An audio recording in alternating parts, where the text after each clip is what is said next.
Boa tarde, Opa, pessoal. Começar o nosso segundo episódio de 2023 do Café Sem Compromisso. Dessa vez é véspera de carnaval, né? Então vamos fazer umas últimas atualizações antes de ter uma pausa aí. Eu espero que vocês estejam tendo uma pausa também, pelo menos para curtir um pouco o carnaval no começo da semana que vem. Beleza? E aí, Luiz tá aqui direto. Maicon tem um tempo que não vem, hein? E aí, como é que tá aí, Maicon? O que que manda? Então, dá umas agarradas aí, uma sumida, mas sempre que dá, a gente tá aqui. Hoje deu. Eu já descobri o que eu faço. Eu tô colocando, toda vez que você manda lá, eu tô Hum. colocando na minha agenda que eu tenho uma reunião pro mesmo horário É do isso aí, café. tem que bloquear. Aí dá, aí funcionou. Hoje deu certo. É prioridade, né? É, com certeza. Você ganhou aquela garrafa, né, do Hackathon? Foi, E aí, curtiu? ganhei. Ó, demais. O Luiz também, né, Luiz? Sim, ganhei. Oh, muito da hora. Bacana demais. Toda hora, eu só apertando a luzinha pra tomar água, purificar. Muito Maravilha. massa. Eu tava precisando mesmo. Valeu, pessoal. Daqui a pouco a gente vai começar a pensar no próximo desse ano, quais vão ser as Ó, premiações. Deixa eu tirar esse filtro, senão vai ficar muito zoado, né? Se ficar o tempo todo gravado assim. Tá trabalhando com alguma coisa diferente, Michael? Alguma implementação com a PS? cara, o APS a gente está parado um pouquinho. Eu peguei aquela interface, aquilo que eu te perguntei há um tempo atrás, né? Eu tirei do,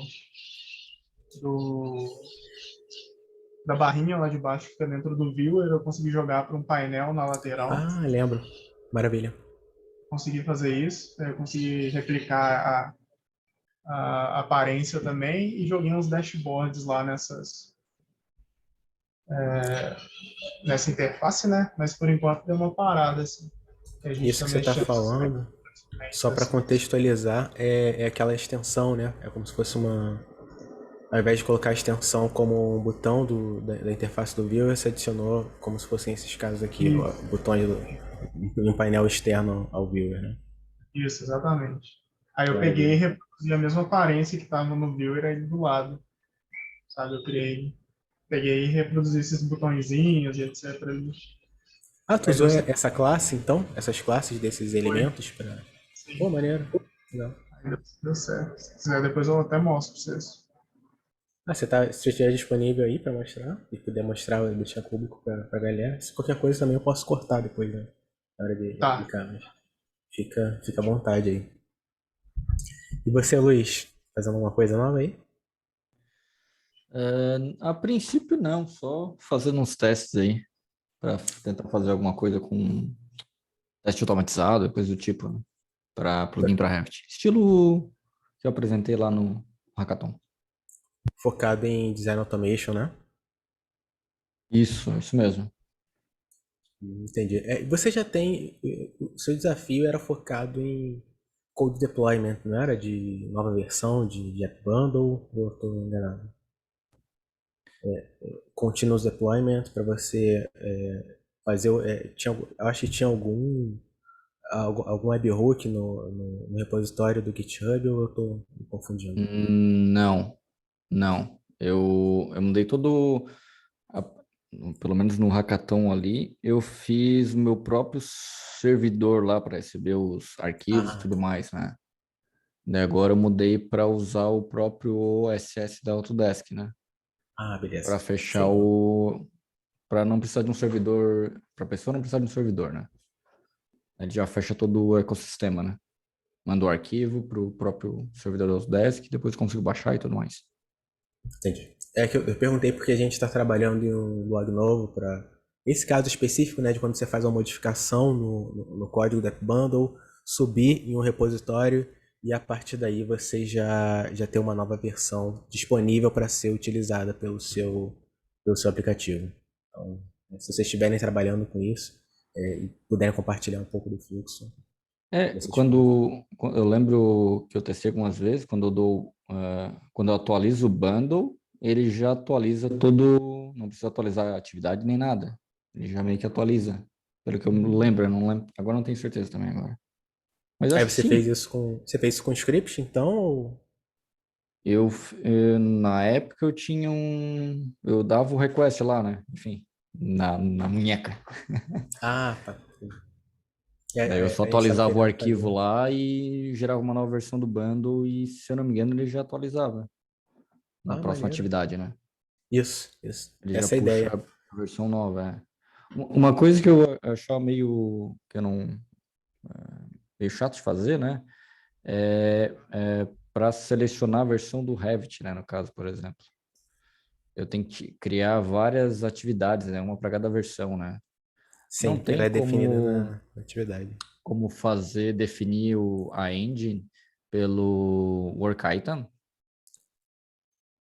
Eu até sugeri para o Augusto, ele me mandou alguma mensagem lá aleatória, para sobrescrever, na realidade, né? Até onde eu sei, isso é definido na atividade. Tô entendendo onde você quer chegar para não precisar criar várias atividades, duplicar atividades, quando na verdade você só quer mudar a engine. Isso, porque meu bundle ele já suporta, teoricamente, até a versão 30 do Revit, né? Teoricamente. Porque eu uso um Então, bundle lá que funciona para todas as versões, enfim. E daí, na teoria, eu poderia só mudar o work item, né? E definir qual engine que eu quero. entendi. Que o Isso faz resto é todo tudo igual. sentido. Não vai, na teoria não vai mudar, né? E você não quer mudar a versão do seu cliente, né? Porque se ele está trabalhando numa versão 2021, por exemplo, ele tem que compartilhar entre os parceiros com a 2021. Não pode atualizar uma versão anterior, não abre. Faz todo sentido. Até onde eu sei, é só pela atividade. Eu posso. Eu Eu vou testei uma outra pesquisar. vez, não vai. Talvez tenha alguma forma dentro da parte de script da atividade, mas é uma boa pergunta, cara. Até onde eu sei, é só ele mesmo e não tem como. Mas eu vou Se desse perguntar e para vou. sobrescrever, seria bacana. Não sei se tem como, Seria ideal. enfim, Vou correr atrás dessa pra como um você. parâmetro, né? Como se fosse um parâmetro do work item. Sim. Bem legal, legal, vou ver isso. Já tem. A outra dúvida de continuous deployment, acho que foi sua também. Já tem duas perguntas suas focadas em Zero Automation. Legal. Pessoal, eu vou passar um pouco. Tem a galera chegando para não deixar a gente sozinho no carnaval, bater os pontos aí. Eu vou passar um pouco pelas novidades que a gente teve. Nós tivemos muitos blogs novos, muitas novidades, algumas bem disruptivas da plataforma. E se tiverem pergunta, podem ir falando. É legal para deixar documentado, que aí eu publico depois e só faço referência para quem não pôde acompanhar em tempo real. Aí eu vou passando aqui, deve ir passando. Se vocês quiserem aprofundar mais em alguma delas, a gente pode ir falando, beleza? O primeiro blog que ficou pendente, que foi publicado nesse intervalo do último café para esse café, foi esse do Adam Nagy, falando sobre versionamento dentro do Bucket. E aí tem uma questão que é interessante, né? Porque quando a gente fala do produto do Autodesk Docs, do BIM 360 ou da Construction Cloud, você só se preocupa em fazer o upload de uma versão na pasta, isso dentro da interface, claro. E aí a própria interface, a própria lógica do produto vai gerar esse versionamento de acordo com o nome do arquivo que está dentro de uma pasta.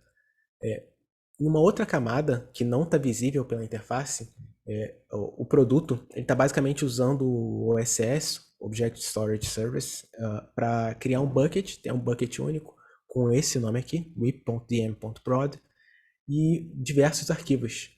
Cada versão que a gente faz upload vai ser um novo arquivo com esse guild aqui.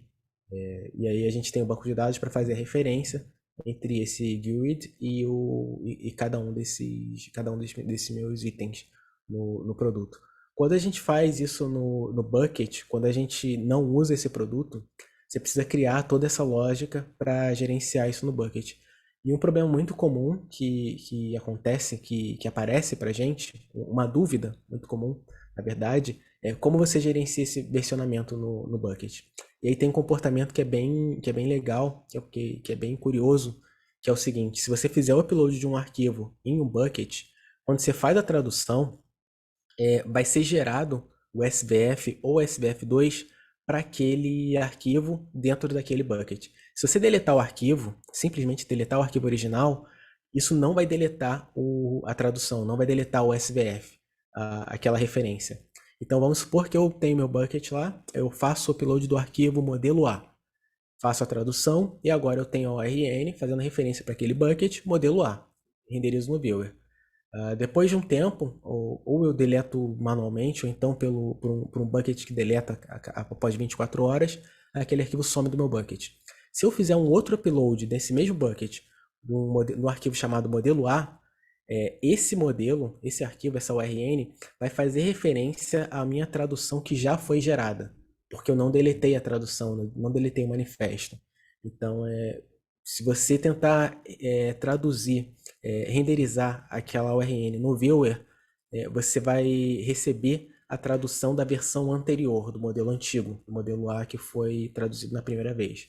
Então você tem que tomar sempre esse cuidado. Se você for deletar um arquivo no bucket, deleta o manifesto e depois deleta o arquivo original, o input. Ou então, quando você for traduzir, usa a opção para fazer um override, para forçar a tradução, mesmo que para aquela URN já exista um manifesto. Beleza? Isso é uma confusão que o pessoal faz com a frequência. É importante ter isso bem claro. Que são disjuntos, né? São distintos.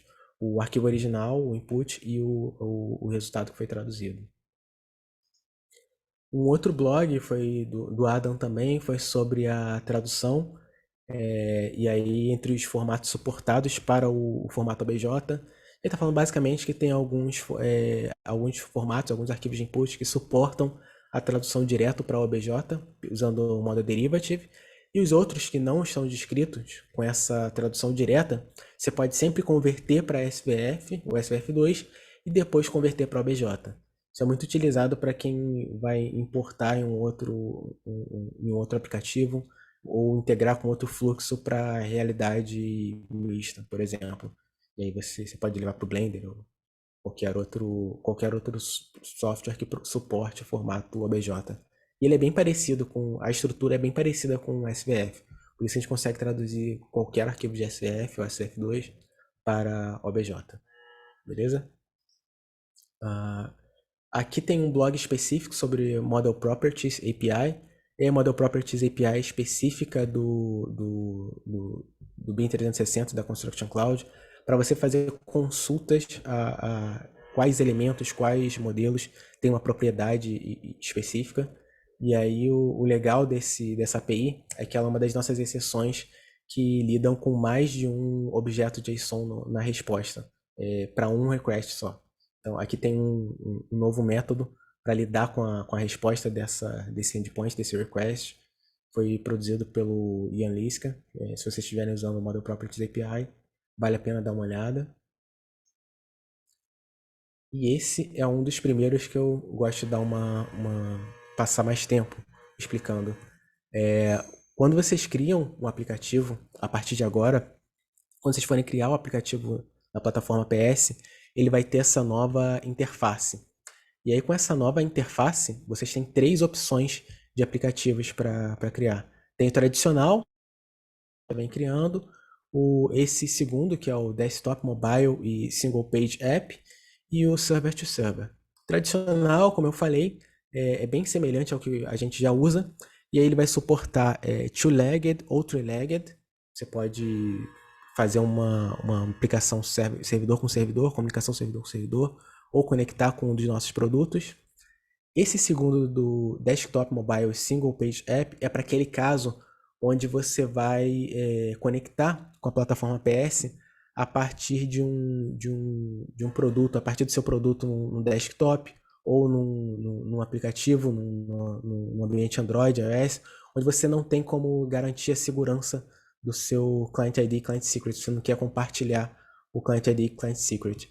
E aí ele usa essa Proof Key for Code Exchange, ou como o pessoal tem falado, é PKCE. E basicamente vai ser uma chave que você vai utilizar para garantir a segurança dessa comunicação, para obtenção do token. E aqui você não compartilha com o cliente o Client Secret, você só precisa do Client ID e da Callback URL. Beleza? Por fim, tem essa terceira opção, que é o Server to Server, e aqui a gente só vai suportar, quando você cria um aplicativo utilizando esse tipo, desse terceiro tipo, ele só vai suportar o Two-Legged Token. E aí você não vai ter a entidade do usuário para ter acesso a dados específicos. Com o Two-Legged Token você tem acesso a tudo que o aplicativo APS pode visualizar.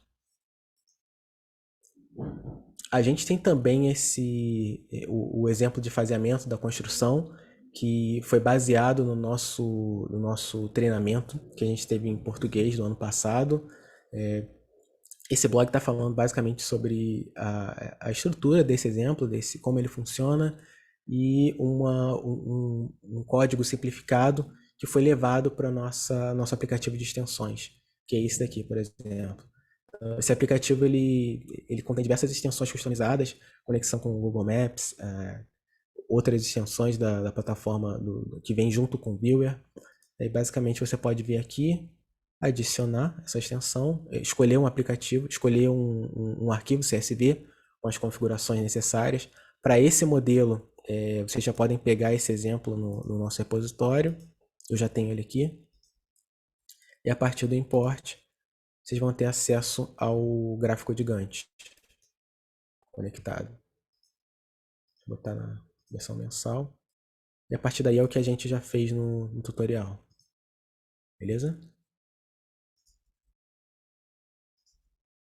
E aí eu queria chamar vocês mais uma vez, a gente ainda está em fase de planejamento para o tutorial desse ano.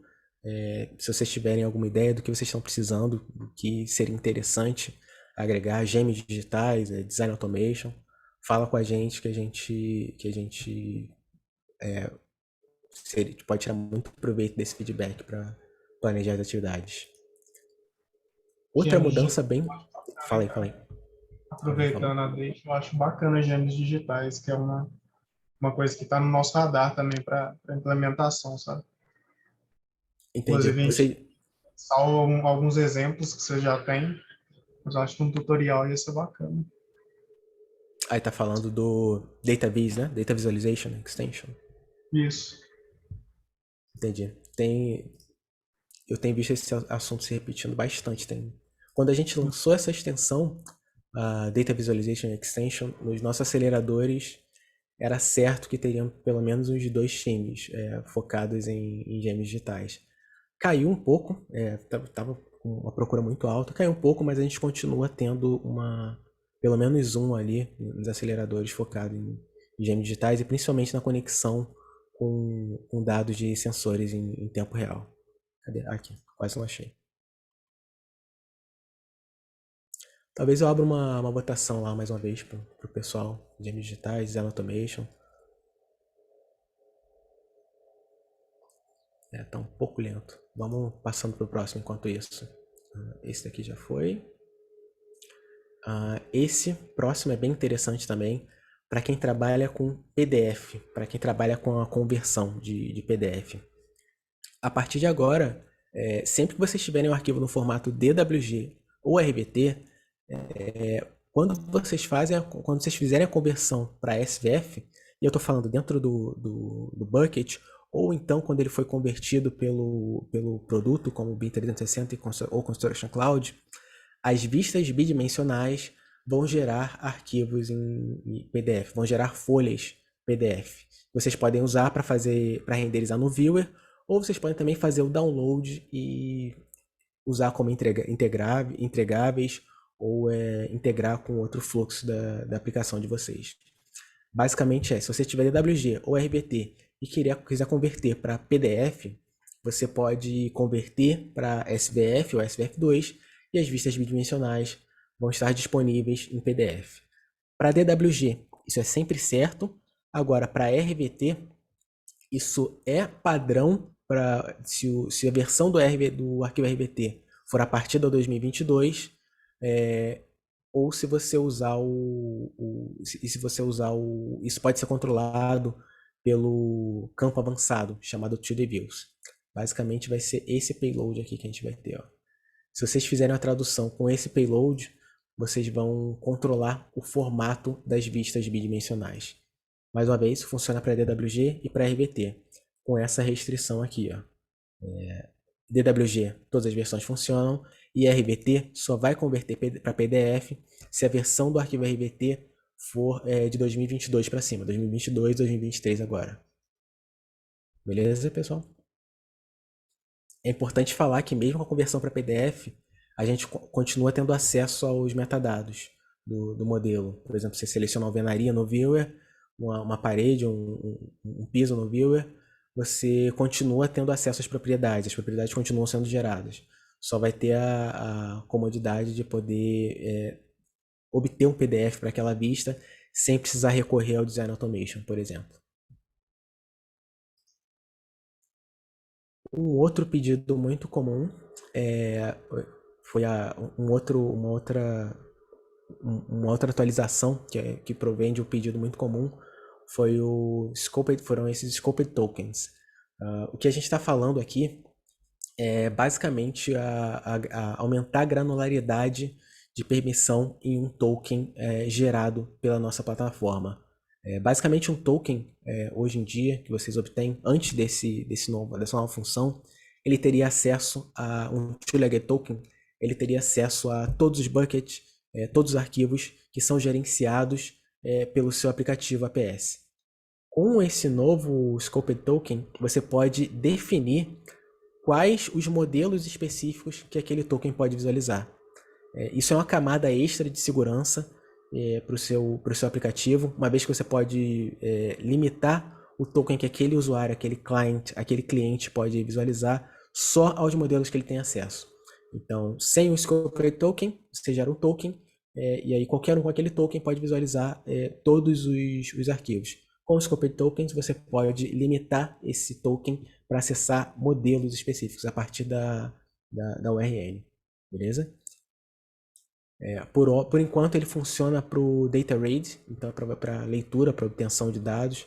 Quando você vai fazer o upload ou qualquer outro escopo, a gente ainda não tem como deixar mais granular, limitar o acesso, mas isso é uma coisa que com o tempo, é um recurso que com o tempo vai ficar mais abrangente, beleza? E por fim, a última atualização, outra coisa que pedem muito são novos webhooks. A gente tem webhooks até agora para Model Derivative e para Data Management. Quando um arquivo é atualizado, quando uma nova versão é adicionada em uma pasta específica, de um item específico.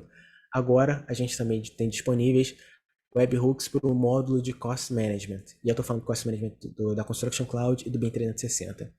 Então, quando um budget é criado ou alterado, você pode, por exemplo, receber uma notificação para modificar, para atualizar a sua planilha de custos, por exemplo.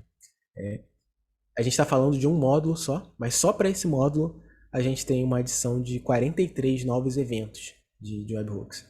Então, basicamente, todos os fluxos da Construction Cloud, do módulo de Cost Management para a Construction Cloud BIM 360 podem ser automatizados. Isso melhora muito a performance para você não precisar ficar consultando o tempo todo a API e verificar se houve uma modificação. Beleza? Era isso que eu tinha de mudança. Gastei quase o tempo todo do café, mas eram bastante importantes. Você fala muito, João. Falo muito, né? Parei agora. Vamos botar no mudo aqui e botar meu óculos de novo. Mas isso é muito bom. Faltou uma. Fala aí. Eu vi que vai ter uma modificação na API de issues do BIM 360 também, né? A versão 1 ela vai deixar de funcionar, a gente tem que trocar para a versão 2. Essa é a única modificação. Tem algum impacto em algum procedimento lá, alguma função da versão 1? Você sabe falar? Tem sim, Michael. Basicamente, a estrutura da resposta da API de issues da versão 1, ela é um pouco mais alinhada. Ela é mais alinhada. Você tem, por exemplo, entra no pushpin, aí como filho do pushpin você vai tendo as informações de como aquela foi inserida, qual é o modelo específico. A versão 2 ela foi reduzida a estrutura para ficar tudo no mesmo nível. É mais Ah, simples de interpretar. Alguns campos que eram desnecessários, por exemplo, a gente tinha na versão 1 o campo do tipo, o nome do tipo e o ID do tipo. Agora na versão 2 a gente tem apenas o ID do tipo. Que uma uhum, vez que você tem um endpoint para obter todos os tipos, é só você mapear. Você primeiro pega todos os tipos e aí com o ID você mapeia, obtém o nome. A performance está melhor e a gente tem um endpoint específico para adicionar attachments nas issues. entendi. Ah, beleza, bacana. Tá aqui. A diferença está descrita nesse blog. E aqui tem a data limite para fazer essa migração. Uhum. Eu recebi um e-mail aqui e eu não cheguei a dar uma olhada no blog, não. Vou dar uma lida aí depois. Beleza?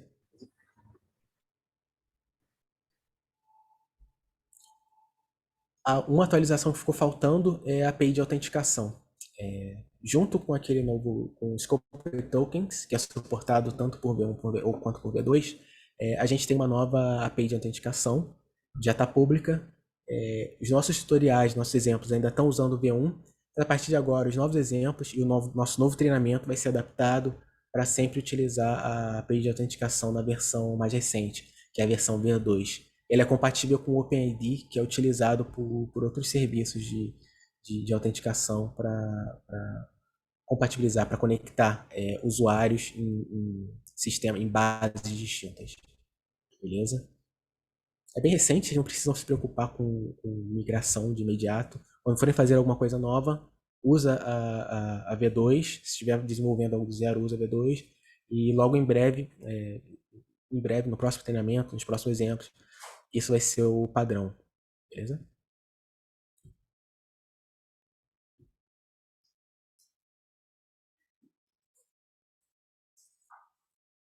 E aí, pessoal? Mais alguma pergunta, alguma dúvida? Algum Eu, desses? eu tô com um Fala. negócio aberto aqui, você quer ver Vai aqui lá, rapidinho? Não sei se por vai dar favor. tempo. Eu tô pensando, acho que foi. Acho que é assim. Vocês estão vendo minha tela aí? Uhum. Tô vendo. Aqui. É esse aqui que eu falei, eu criei esse painelzinho aqui, tá vendo? Deixa Aí eu eu só criei trazer as a tela. abas. Uhum. Pronto, agora eu tô vendo. Ah, entendi. Entendeu? Aí eu aproveitei mesmo, olha lá, coloquei, eu usei todas as classes aqui que já tem no, por aqui eu só troquei as cores também. Eu integrei, aí coloquei o dashboardzinho aqui, criando o dashboard. Com os pacotes já definidos, né? Pô, legal, cara. E ele tá reagindo, o modelo tá reagindo Ah, o a esse dashboard gráfico? não, ainda não. Só está representativo aqui por enquanto. E Mas, uma dúvida, isso você fez como extensão, esses botões, ou eles não, eu, estão... eu fiz sem extensão, né? Tá, Eu peguei, eu usei eu peguei o CSS, né? Eu configurei a ele no classe, né, CSS. de cada um deles. Tá. E aí eu coloquei com React. Usei o Legal. React. Maneiro. Só que Tem- tentei. Você tá usando Diga. React para esse aplicativo? Então, eu não, eu tô. Eu coloquei tipo assim, tava aprendendo React. Aí o que que eu fiz? Para tentar integrar essa parte com React, eu usei ele daquele jeito sem. Eu esqueci o nome. Quando usa o Babel, você consegue usar a notação de HTML dentro dele, né? Quando você não Ah, usa o Babel, quando você está usando JavaScript puro, você tem que usar a função dele, né? Que é create element, aí você coloca lá a construção da função, aí eu estou usando assim. Está fo- funcionando certinho, mas é mais chatinho de fazer. Foi bom você falar em React, porque eu não sei porque eu tinha certeza que ele estava listado aqui. Eu até compartilhei em uma reunião que a gente teve agora há pouco. Mas a gente tem um novo. Pode botar aí se você quiser. Já, Continua aí. já. Ah, foi? Ah, maravilha. Deixa eu botar aqui então.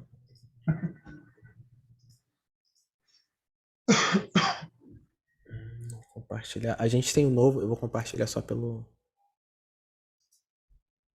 Acho que o Matheus levantou a mão aí. A gente tem um novo blog também do Peter sobre como você criar um elemento React para o viewer especificamente. Aí tem todo o passo a passo. Deixa eu compartilhar aqui com vocês. Matheus, pode falar aí, cara. Não, rapidão que eu vou precisar sair. Uhum. Assim, eu tô começando agora, vamos dizer assim. Eu já fiz no passado integração com Forge, né? Mas eu dei uma lida que tipo, mudou tudo, né? A plataforma. Recentemente eu fiz a integração com PWS, que é a API de colocar compras e tudo mais ali na Autodesk. Aí eu fiquei na dúvida, você falou de alguns treinamentos. Isso você, como é que funciona? Você libera para a comunidade? Tem algum e-mail? Ele é, Algum Zoom você libera em algum lugar, aí segue ali como é que é mais ou menos? é sempre aberto o nosso tutorial. Os passados você consegue acessar pelo YouTube ou então pela página de webinários da Autodesk do Brasil. E você pode sempre saber quais são os próximos eventos a partir da nossa plataforma, da página da nossa plataforma. Se você vier aqui em comunidade, todos os eventos, Hum, a gente tem todas as nossas opções aqui. legal. O que a gente tem que você pode usar a qualquer momento? The Doctor's In. Você vem aqui, a partir daqui você pode marcar 30 minutos de conversa com qualquer um dos advocates. E aí a gente tem o nosso time todo disposto de acordo com o fuso horário que for mais pertinente para você e a especialidade. Só a Legal. conexão que não está me ajudando muito aqui, né? Vou dar um print aqui para pegar essa URL. Aqui. Assim que eu publicar no YouTube, eu vou colocar todas elas também. Posso colocar aqui para você? Show. Começou a ficar bem lento agora.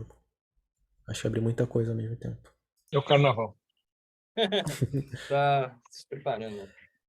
E aqui, assim que a gente tiver o nosso treinamento, que a gente chama de bootcamp, ele vai estar listado entre essas atividades. É que ele ainda não foi definido, mas tá perto de ser definido. Então, eu te diria que nas próximas semanas você já vai conseguir ver. Aqui tem o nosso café em português, tem um café que é a imitação do nosso, que é em inglês, e a gente tem também o acelerador. A ideia é você participar primeiro de um treinamento, um bootcamp, ou fazer o tutorial por conta própria no nosso guia de tutoriais, marca alguns horários com esse The Doctor's In, qualquer um de nós, e aí Legal. depois, quando você tiver uma prova de conceito para trabalhar, entra em um dos nossos aceleradores. O acelerador é como se fosse um hackathon. Aí você vai ter uma semana para trabalhar com suporte 24 horas por dia, 24 horas mesmo, porque a gente tem gente na Índia, na China, no Brasil, nos Estados Unidos, na Europa. Então, você vai ter suporte 24 horas por dia, de segunda a quinta, e na sexta você apresenta o que foi realizado para todo mundo. E essa é a ideia. Se você tiver mais alguma nova funcionalidade para desenvolver, entra no próximo acelerador e por aí vai. Pô, O legal. próximo começa segunda-feira, ó. É isso aqui, se quiser ir para a Índia. Agora já estão fechadas as inscrições. Depois desse vai ter um focado em sustentabilidade, lá em Copenhague, e depois tem um início na França, que aí vai ser geral. Legal. Bom, valeu. Obrigado aí. É mensal, né? Esse encontro, isso? O café Isso, sem esse compromisso encontro mensal. Isso, é mensal. Isso. Terceira quinta-feira do mês. Show. Bom, espero na próxima vir com alguma novidade. Alguma coisa que eu Uhum. conseguir explorar aí na Essa é a ideia. plataforma. Valeu. Valeu. Bom, pessoal, Legal. obrigado, hein? Vou precisar ir nessa aí. Até a próxima, Tá então. bom. Valeu, Não, um abraço. já passamos Já muito da passamos do hora horário, também. né? Pois é. Valeu, até mais. Tchau, tchau. Até mais. Valeu. Acho que é isso então, né? Isso então. Bom carnaval aí, pessoal. Bom Até a carnaval. próxima aí. Valeu, pessoal. Bom carnaval. Valeu, abraço. Até mais. Tchau, tchau.